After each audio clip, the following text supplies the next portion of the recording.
9 జంతువులు ఒకే శరీరం. ఈ రూపం వెనుక ఉన్న రహస్యం వింటే షాక్ అవుతారు. మహాభారత కాలంలో పాండవ వీరుడు అర్జున అడవిలో తపస్సు చేస్తున్నాడు. అప్పుడే అతని ముందుకు ఒక భయంకర రూపం ప్రత్యక్షమైంది. నవగుంజర. ఈ రూపంలో వివిధ జంతువుల భాగాలు ఉంటాయి.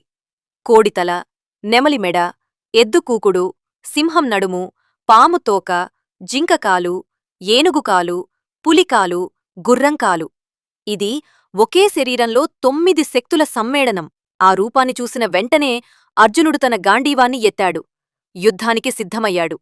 కాని ఒక ఆశ్చర్యకర విషయం జరిగింది. ఆ నవగుంజర అర్జునుపై దాడి చెయ్యలేదు. బదులుగా శాంతంగా అతనివైపు నడిచింది. అర్జునుడికి అనుమానం వచ్చింది. ఇది సాధారణ రాక్షసం కాదు. దివ్య జ్ఞానంతో అది సాధారణ ప్రాణి కాదని గ్రహించాడు. అర్జునుడు వెంటనే భక్తితో నమస్కరించాడు.